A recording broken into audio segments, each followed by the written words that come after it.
Intérieur bourgeois anglais, avec des sièges anglais. Soirée anglaise. Monsieur Smith, anglais, dans son fauteuil anglais, fume sa pipe anglaise et lit un journal anglais, près d'un feu anglais. À côté de lui, sur un autre siège anglais, Madame Smith, anglaise, fait de la broderie anglaise.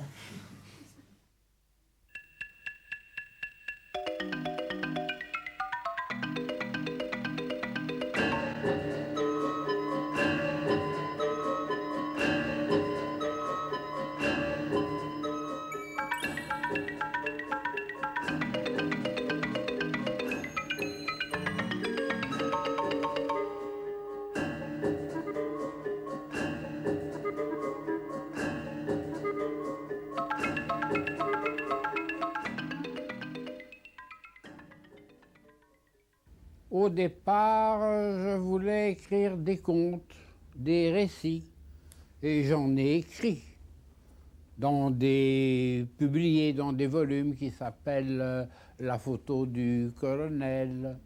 J'ai écrit beaucoup d'essais qui sont publiés dans le recueil Journal en miettes.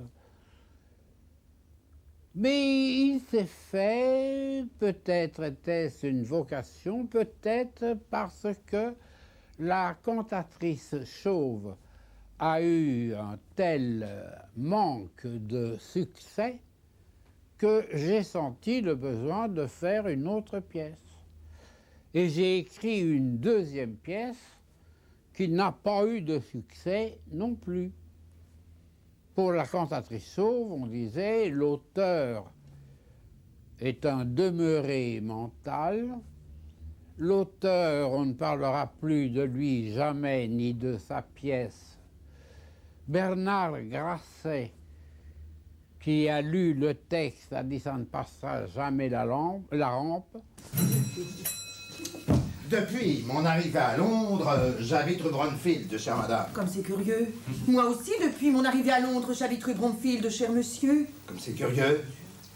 Mais alors, nous nous sommes peut-être rencontrés rue Bromfield, chère madame. C'est bien possible, cher monsieur, mais je ne m'en souviens pas. J'habite au numéro 19, chère madame. Comme c'est curieux. Moi aussi, j'habite au numéro 19, cher monsieur. Comme c'est curieux. Mais alors. Nous nous sommes peut-être rencontrés dans cette maison, chère madame. C'est bien possible, cher monsieur, mais je ne m'en souviens pas. Mon appartement est au 5e étage, c'est le numéro 8, chère madame. Comme c'est curieux. Moi aussi, mon appartement est au 5e étage, c'est le numéro 8, cher monsieur. Comme c'est curieux. Et quelle coïncidence. La cantatrice chauve était une sorte de métalangage, ou, si vous voulez, des pans, des morceaux, des morceaux désarticulés d'un langage qu'on reconnaissait sans le reconnaître. Enfin, moi je donne une explication comme en donnent les autres. Peut-être qu'on a trouvé que c'était extrêmement comique de détruire, de désagréger, de désarticuler le langage. Moi, je trouvais que c'était tragique.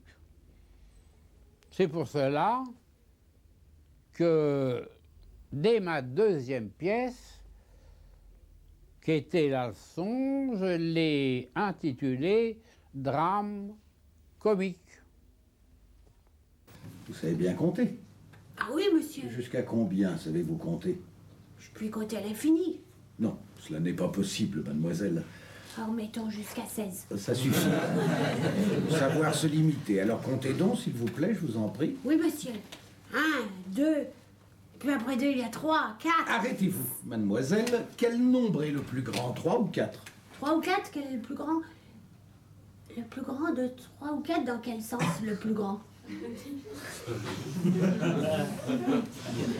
Il y a des nombres plus grands et d'autres plus petits. Dans les nombres plus grands, il y a plus d'unités que dans les petits. Que dans les petits nombres. Oui. À moins que les petits aient des unités plus petites. Si elles sont toutes petites, il se peut qu'il y ait plus d'unités dans les petits que dans les grands. S'il s'agit d'autres unités... Dans ce cas, les petits nombres peuvent être plus grands que les grands nombres.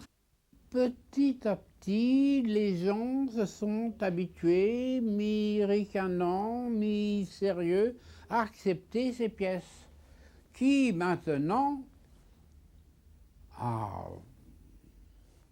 mon effroi,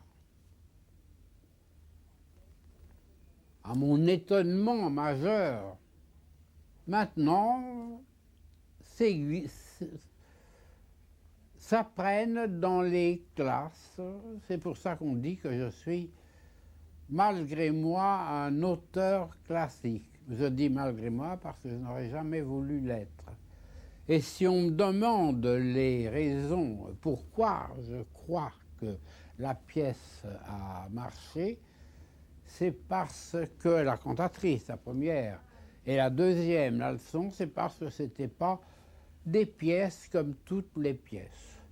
C'était pas des pièces de boulevard, et surtout, il y avait un langage qu'on détruisait, qu'on désarticulait, qu'on faussait. Et sans doute, les gens tantôt aiment le langage, tantôt ne l'aiment pas du tout. C'est un poème qui s'intitule « Le feu » en l'honneur du capitaine. Le feu. Les polycandres brillaient dans les bois. Une pierre prit feu. Le château prit feu. La forêt prit feu. Les hommes prirent feu. Les femmes prirent feu. Les oiseaux prirent feu. Les poissons prirent feu. L'eau prit feu. Le ciel prit feu. La cendre prit feu. La fumée prit feu. Le feu prit feu. Tout prit feu.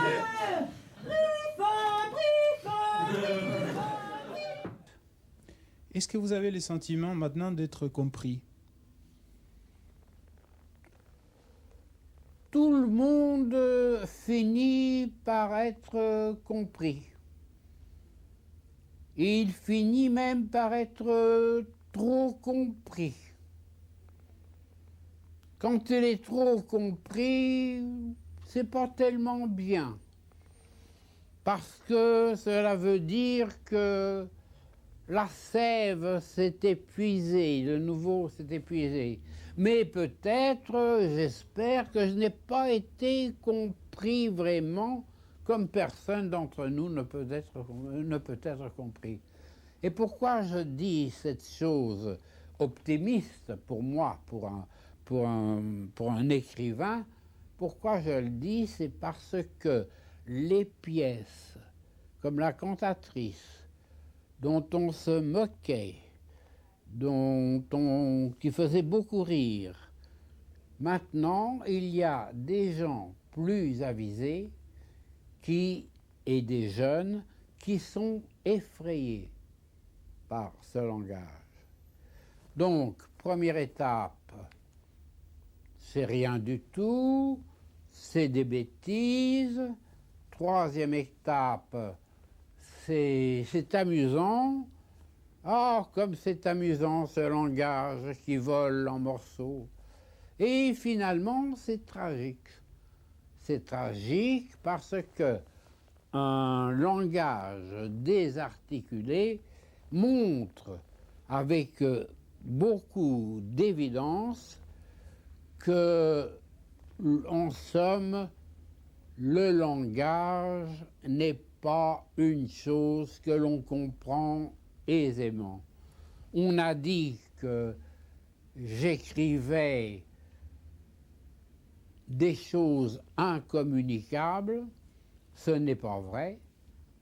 C'était des pièces difficiles, un langage difficilement communicable, mais je n'aurais pas écrit si j'avais su qu'il était vraiment incommunicable. Ainsi donc, mademoiselle, l'espagnol est bien la langue mère, d'où sont nées toutes les langues néo-espagnoles, dont l'espagnol, le néo-espagnol, l'italien, le latin, notre français, le roumain, le sarde, ou sardanapali, l'espagnol et le néo-espagnol et aussi, par certains de ses aspects, le turc. Lui-même, cependant, plus rapproché du grec, ce qui est tout à fait normal, étant donné que la Turquie est voisine de la Grèce, et la Grèce plus proche de la Turquie que vous et moi.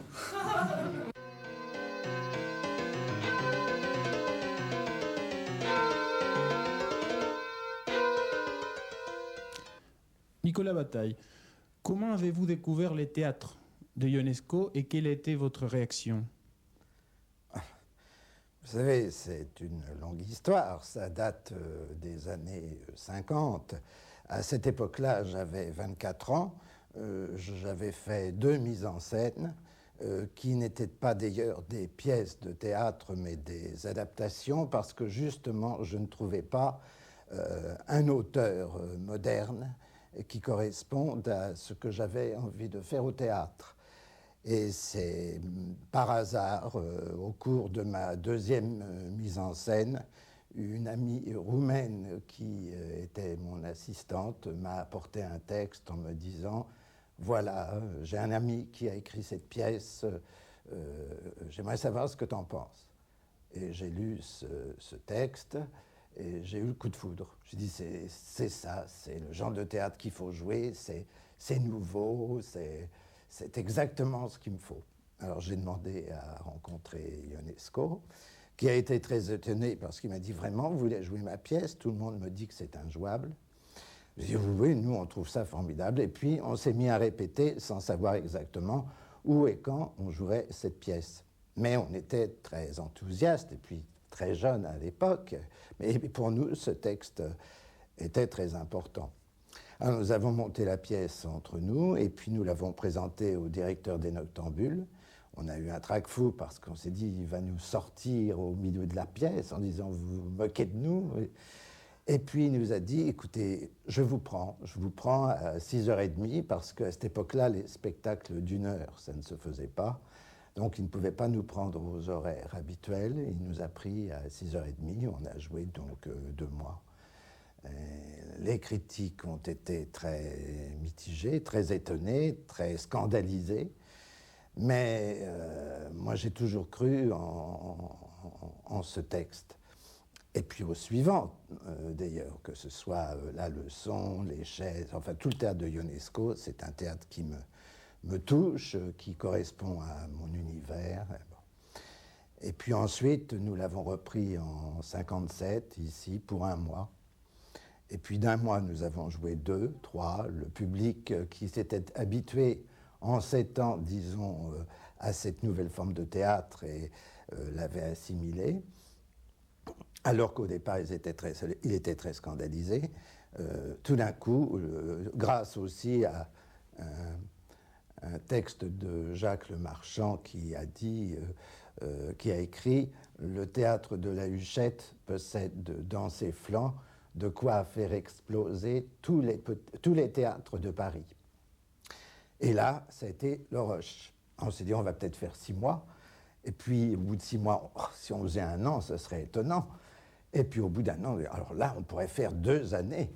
Et puis, de 2, 3, 4, 5, on s'est dit, si on arrivait à la 5e année, ça serait vraiment extraordinaire.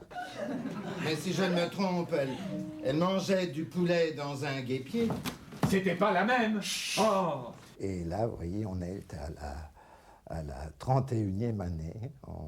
C'est très surprenant et on est très heureux parce qu'on aime toujours autant ce spectacle. Et on s'aperçoit en plus que la pièce qui, pour nous, n'a pas vieilli non plus pour les spectateurs qui réagissent avec un enthousiasme et une spontanéité extraordinaire.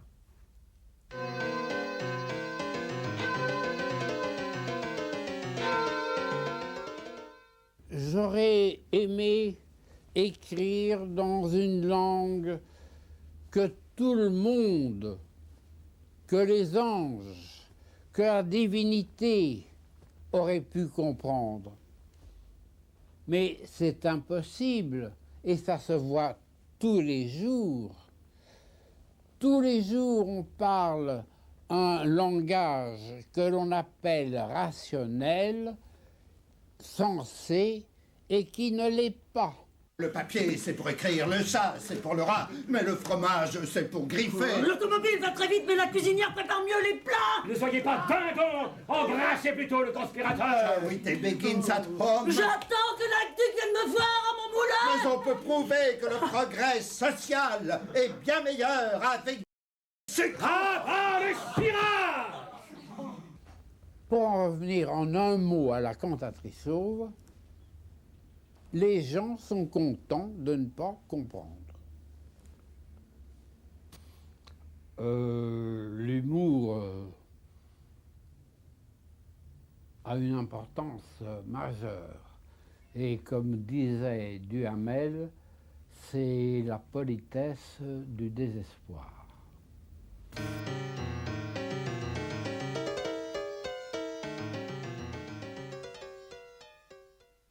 À partir d'un certain moment, je suis venu ou revenu à un langage plus clair. Et Rhinocéros, par exemple, est une critique du nazisme. Et puis, ça a été compris de différentes façons. Ça a été aussi une critique contre le communisme, ce qui est juste. Ça a été compris comme une critique du conformisme. Ça a été compris comme en Argentine, par exemple, après la chute du dictateur Perón, ça a été compris comme une pièce anti-péronienne. Alors, pourquoi rhinocéros? Le rhinocéros est un animal solitaire et j'ai fait des troupeaux quand même de rhinocéros. Mais pourquoi avoir choisi cet animal? Parce qu'il a la peau dure, parce qu'il n'y a pas de langage commun entre lui et nous.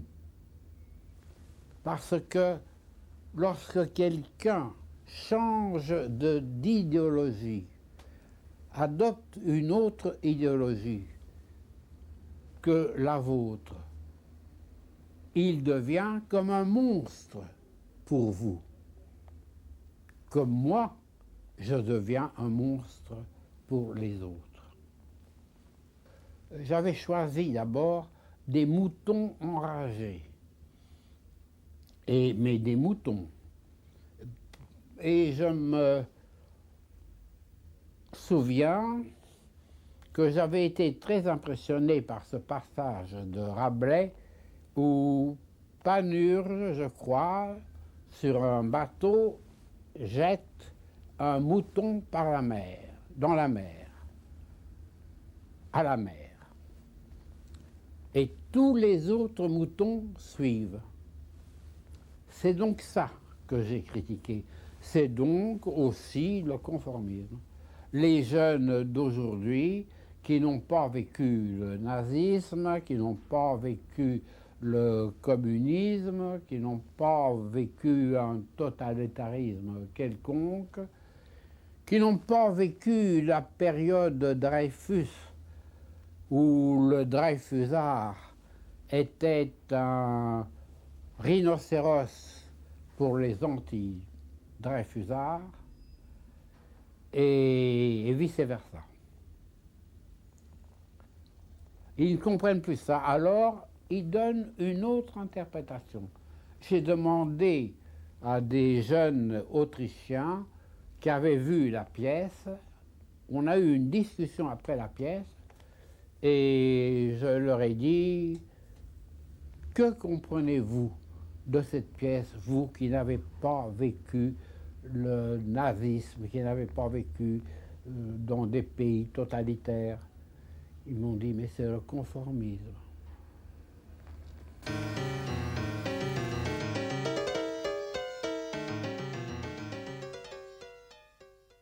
dans quelques-unes de mes pièces, c'est la pesanteur, comme dans Le Nouveau Locataire, qui est la plus puissante. Tantôt, c'est l'envol, comme dans Le Piéton de l'air, la légèreté. La pesanteur, c'est le diable. La légèreté, c'est, je ne dirais pas la divinité, mais quelque chose qui est imprégné d'angélisme et de divinité. Ce qui m'intéresse dans cette pièce, Voyage chez les morts, c'est le monologue final. Le monologue final ressemble à la cantatrice chauve. Seulement, la cantatrice chauve, parce que j'étais plus jeune, c'est la destruction dans une sorte de joie, dans une sorte de liberté. Mais maintenant, le langage cassé dans le monologue final de Voyage chez les morts n'est plus gai, n'est plus un amusement. C'est une attitude tragique, insupportable.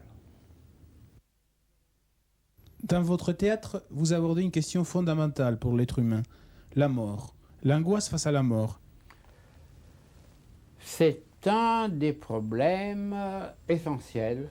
C'est le problème du roi Semeur, c'est le problème de Voyage chez les morts, c'est le problème même de Victime du devoir, c'est le problème du roi Semeur. C'est-à-dire que cette angoisse vient depuis très très loin et je l'ai toujours eue, même quand j'étais jeune.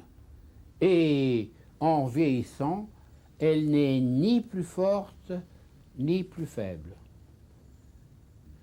J'en parle dans Journal en miettes, j'en parle dans Passé, présent, présent, passé, j'en parle dans mon roman, Le solitaire. J'en parle beaucoup. Et tantôt, elle m'attire, tantôt, elle me donne une frousse énorme. Souvent, lorsque j'écris, j'ai l'impression de rêver. C'est-à-dire, je fais ce que les psychologues jungiens appellent le rêve éveillé. C'est-à-dire, je m'installe dans mon fauteuil et je dicte à ma secrétaire, et je dicte des choses qui viennent des profondeurs. Et je disais que la réalité est beaucoup plus réelle, si je puis employer ces mots l'un à côté de l'autre, plus réel ou plutôt plus vrai que le réalisme. Le réalisme est menteur parce qu'il défend une thèse. Il n'est pas honnête, il n'est pas sincère. Il est dirigé dans un sens bien précis. Il veut convaincre, tandis que le poète ne fait qu'imaginer. Et dans son imagination, qui vient des profondeurs de son être, il charrie des images, des symboles qui sont tous chargés de signification. C'est pour ça que c'est plus vrai que n'importe quel réalisme et que n'importe quelle littérature documentaire. Le documentarisme est mensonge. Et l'art, on s'en doute depuis assez longtemps, l'art n'est pas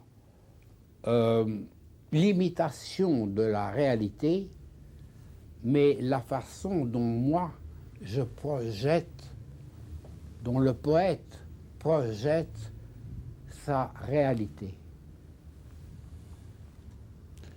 Projette la réalité.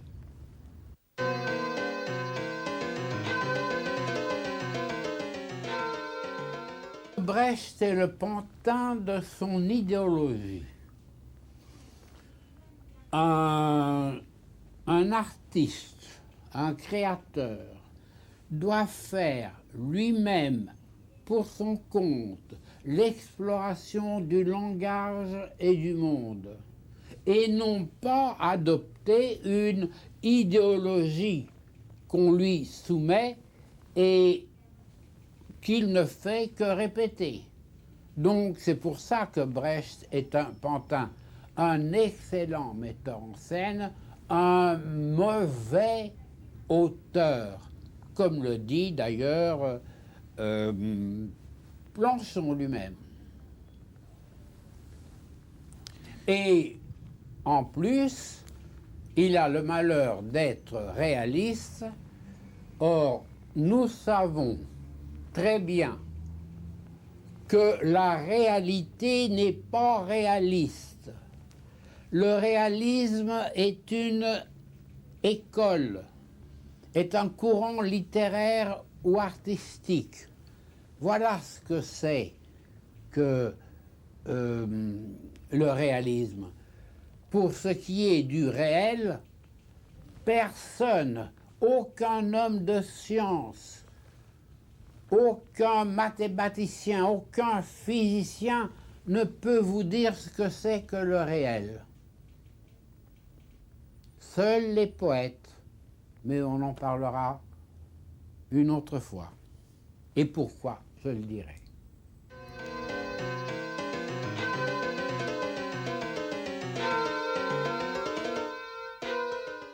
J'ai dans toutes mes pièces un nombre impressionnant de didascalies, d'instructions de mise en scène, où je dis par où un personnage doit entrer, par où il doit sortir, quelle attitude il doit avoir, quel est son comportement, et ainsi de suite. C'est-à-dire que je fais moi-même ma mise en scène.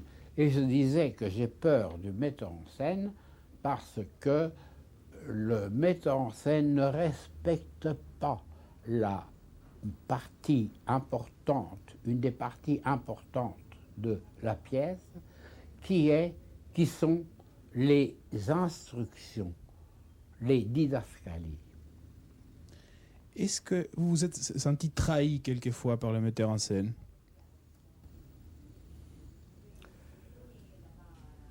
Pas souvent, très rarement. Parce que lorsque ça se fait à Paris, je suis là, évidemment, et je travaille avec le metteur en scène, ou bien parce que, comme dernièrement Boutet dans Les 16, a voulu faire une mise en scène autre que ma mise en scène écrite. Et il n'a pas réussi. C'est-à-dire, enfin, ça me gêne un peu de me comparer avec Feydeau, mais je crois que dans une pièce de Feydeau, on ne peut pas changer la mise en place, les décors, le mouvement des spectateurs, la personnalité la personnalité de l'acteur. Oh, tu es très doué. Tu aurais pu être au moins un maréchal-chef, si tu avais voulu. Je suis concierge maréchal des logis.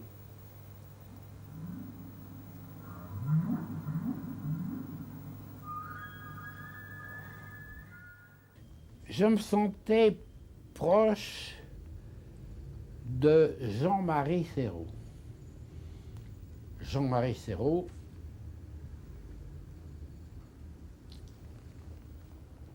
pensait que c'était la mise en scène qui devait prévaloir, comme beaucoup plus tard encore, ça s'est continué. Mais vers 50, 60, c'était les auteurs dramatiques, comme Beckett, comme Genet, comme Adamov, comme moi-même, comme Dieu, comme Weingarten, qui donnaient le sens et l'esprit de la mise en scène. Après, les metteurs en scène en ont fait encore plus. Une fois qu'on leur a donné un élan, ils sont allés beaucoup plus loin, beaucoup trop loin. Et avec Jean-Marie Serrault, c'était mon meilleur ami et dans le travail, mon pire ennemi. Parce que je lui retirais 10 fois, avec une lettre recommandée, avec 10 lettres recommandées, je lui retirais la pièce. Je la lui redonnais, voilà. Quand il voulait mettre en scène une pièce, il vous racontait des histoires invraisemblables. C'était incroyable. C'était un brouillon. On disait il n'a rien compris.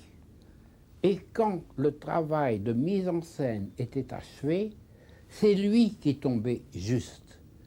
Contrairement à d'autres metteurs en scène très importants, dont je ne vous dirai pas par gentillesse et par discrétion le nom, qui m'expliquaient ma pièce et la comprenaient mieux que moi. Mais quand il faisait la mise en scène, c'était invraisemblable.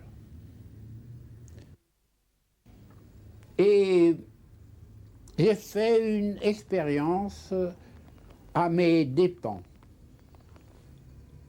J'ai mis en scène quelques-unes de mes pièces en Allemagne et en Suisse.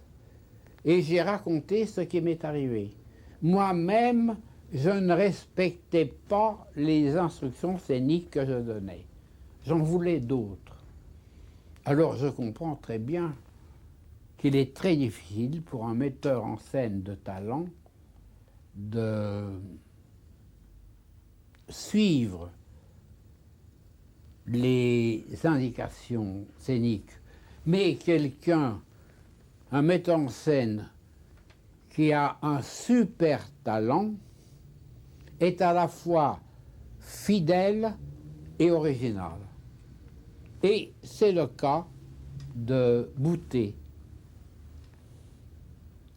qui a mis en scène Les Chaises. En attendant, prenez cette chaise.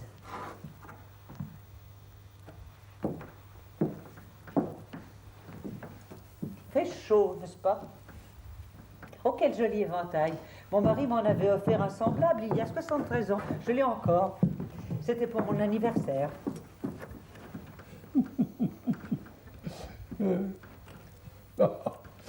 Oh, Madame la vie n'a jamais été bon marché. Je pense que parmi les auteurs qui ont marqué vraiment les théâtres, ce qu'on appelle l'après-guerre, Ionesco est un auteur de référence. C'est lui qui, avec son humour tellement particulier, son sens de la dérision, sa théâtralité, est allé dans des chemins éloignés de la psychologie, éloignés du réalisme, éloigné de toute une littérature dramatique qui est née à la fin du XIXe siècle, continuait à être présent jusqu'à la guerre. Je crois que Ionesco a ouvert une fenêtre qui n'est pas encore tout à fait explorée et que son apport au théâtre contemporain est extrêmement important sur le plan de la conception même du fait théâtral, de la manière de regarder le monde, de parler des préoccupations, des inquiétudes, des angoisses et de notre temps. Et puis toujours, dès le début jusqu'à la fin, cette obsession de la mort, ce thème fondamental qui a occupé pratiquement tout son théâtre. À son âge, il pourrait prendre du repos. J'aurais bien le temps de me reposer dans la tombe. Ne dis pas ça, mon petit chou. Enfin, la famille, enfin, ce qu'il en reste. Les camarades de mon mari venaient encore nous voir de temps à autre il y a 10 ans. L'hiver, un bon livre près du radiateur. Des souvenirs de toute une vie. Une vie modeste, mais bien remplie, 2 heures par jour. Il travaillait son message. Oui. Quelqu'un, va vite. M'excusez, madame, un instant. Va vite chercher des chaises. Je vous demande un petit moment, ma chère.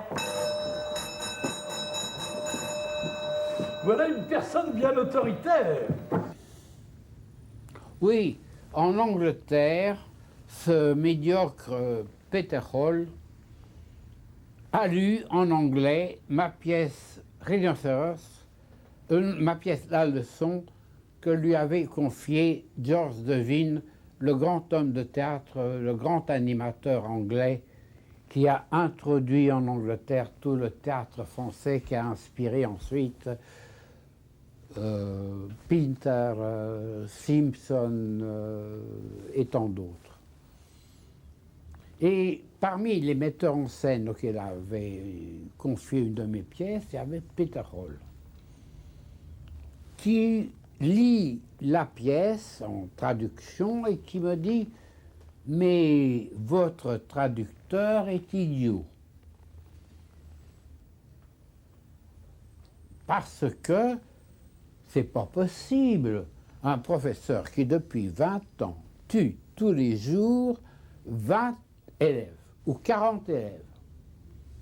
J'ai essayé de lui expliquer que c'était plus que de l'humour. C'était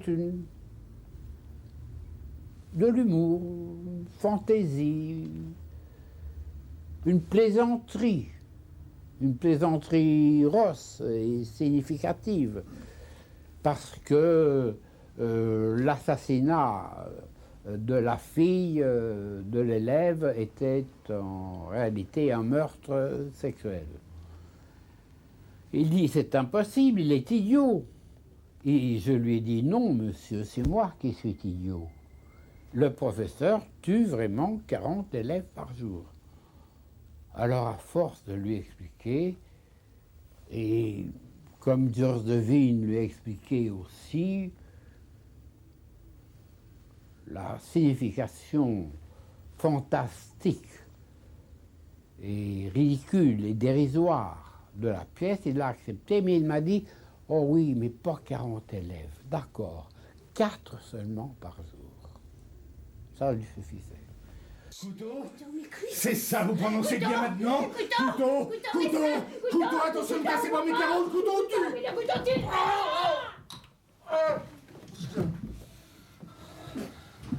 Hein?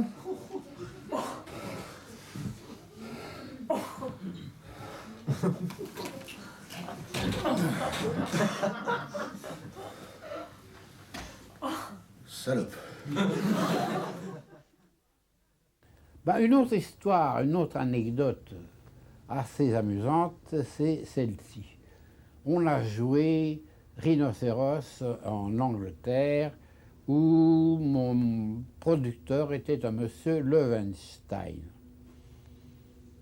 Alors je lui ai dit, mais écoutez, cette pièce, qui est une parabole, une pièce claire, écrite avec une écriture différente de celle des autres pièces, est-ce que les Anglais pourront quand même la comprendre? Parce que en Angleterre, il n'y a pas eu le nazisme, en Angleterre, il n'y a pas eu le fascisme, en Angleterre, il n'y a pas eu de révolution. On n'avait pas, l'Angleterre, il y a 30 ou 40 ans, était encore très calme. Il n'y a pas eu des Dreyfusards et des Dreyfusards qui s'accusaient d'être rhinocéros les uns les autres. Alors il m'a répondu, monsieur, je vous ai obtenu le plus grand acteur d'Angleterre, Laurence Olivier. Je vous ai obtenu le plus grand metteur en scène, Orson Welles. Excusez-moi si je n'ai pas réussi à faire la révolution en Angleterre.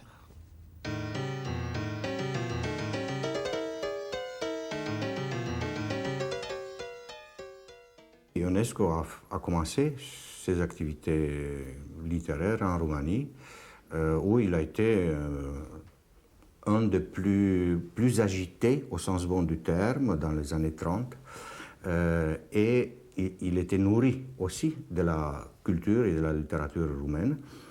Et d'ailleurs, dans son théâtre et par son prestige actuel en ce qui concerne le dynamitage du langage, la comédie du langage et aussi l'absurde, il a des ancêtres. D'ailleurs, il a essayé de traduire un grand dramaturge roumain, Caragiale, du 19e siècle, et aussi une sorte d'ancêtre de l'absurde. Chronologiquement, il a commencé au début de ce siècle, Urmuz. Ionesco aussi a traduit quelques textes de Urmuz. Pour ce qui est de Urmuz, il faisait partie donc, comme je vous l'ai dit, de ceux qui cherchaient un langage autre que celui conventionnel que nous parlons.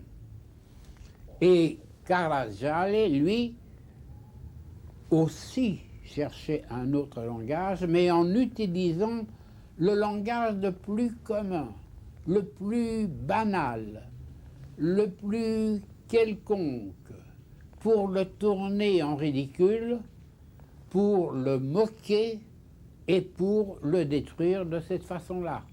Et c'est pas à sa manière, mais c'est tout de même comme dans son intention à lui que j'ai écrit mes premières pièces. Mais Ionesco est allé plus loin et les Roumains d'aujourd'hui ont commencé à s'inspirer de Ionesco, c'est bien circuit, que cette moquerie, ces noms, ces négations, ce dynamitage, ce n'est fait pas seulement pour exprimer un non à l'autre, mais c'est une constante tragique.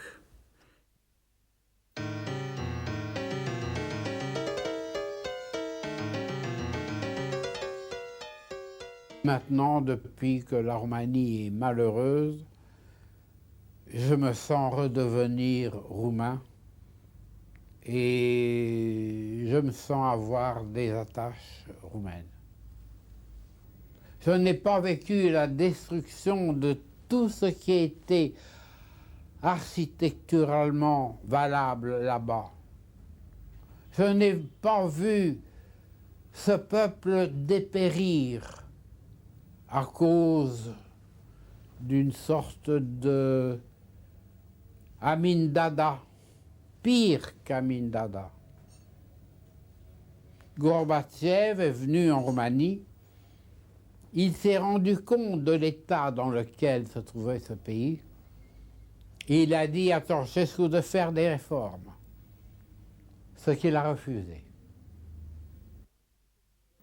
On raconte que sa fille est devenue amoureuse d'un étudiant de l'Institut supérieur de mathématiques.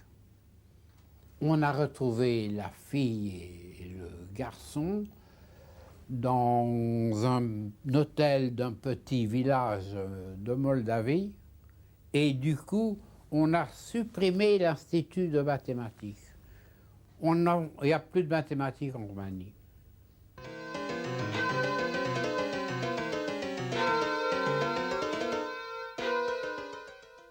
Dans la quête intermittente, vous rendez hommage à la tolérance, au sacrifice de votre femme, Rodica. Vous dites qu'elle a lutté contre mes dépressions cycliques, mes désespoirs, mes détresses, a calmé mes colères, malgré mon ivrognerie, mes tromperies, mon égoïsme, mes vanités littéraires. Vous êtes terrible contre vous-même aussi. Oui. Je l'ai confessé publiquement. D'autres l'ont fait. C'est le cœur mis à nu, c'est Rousseau. Mais je ne crois pas que Rousseau soit allé aussi loin. Et pourquoi?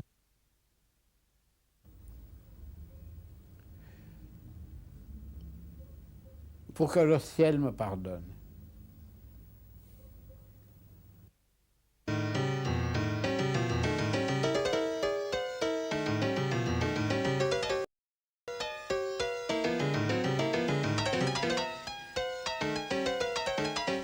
Dans ma peinture, je fais des personnages grotesques, mais sans méchanceté. Je fais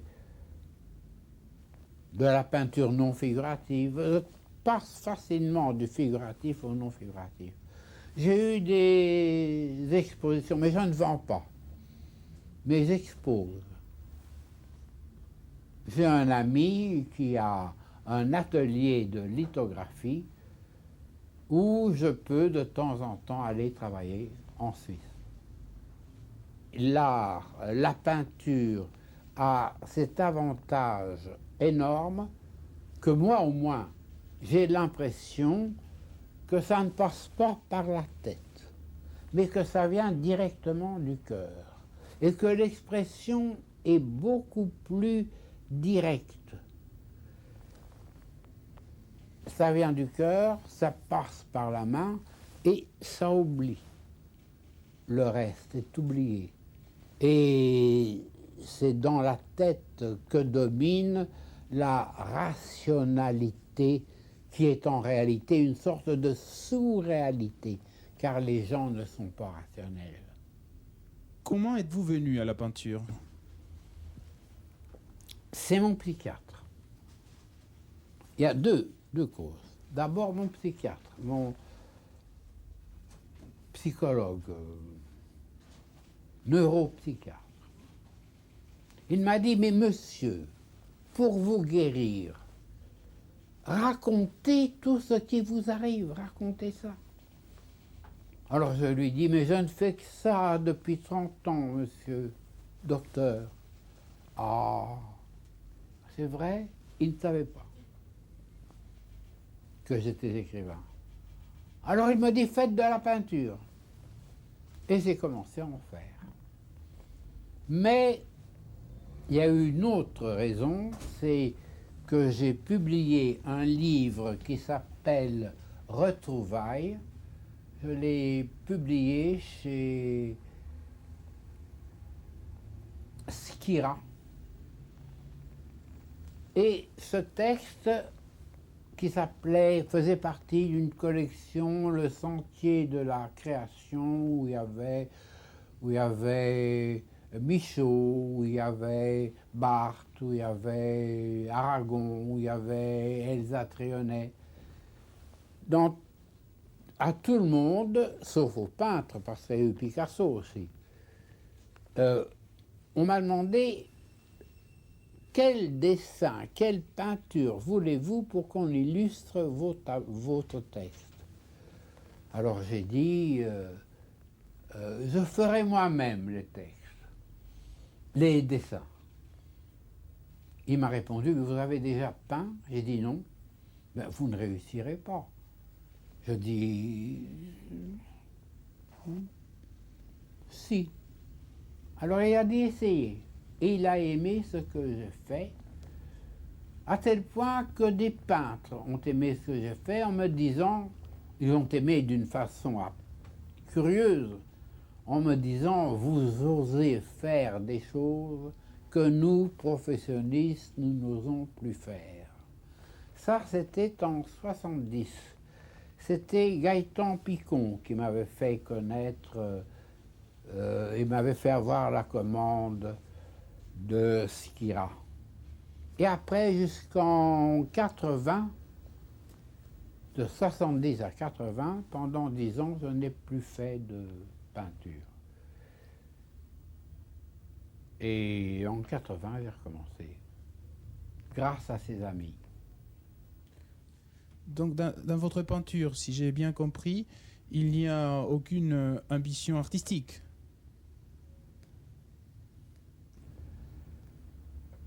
Le diable met sa queue partout. Et maintenant, j'ai même une ambition artistique dans la peinture, alors que je n'en avais pas.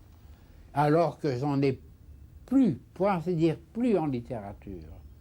En littérature, ce que je veux réaliser, c'est une recherche de l'absolu, c'est une quête.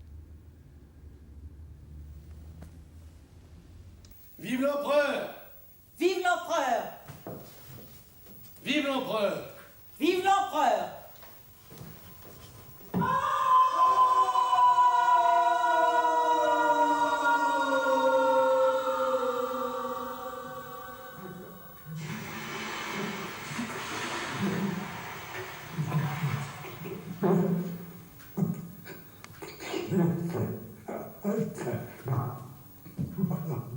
Okay.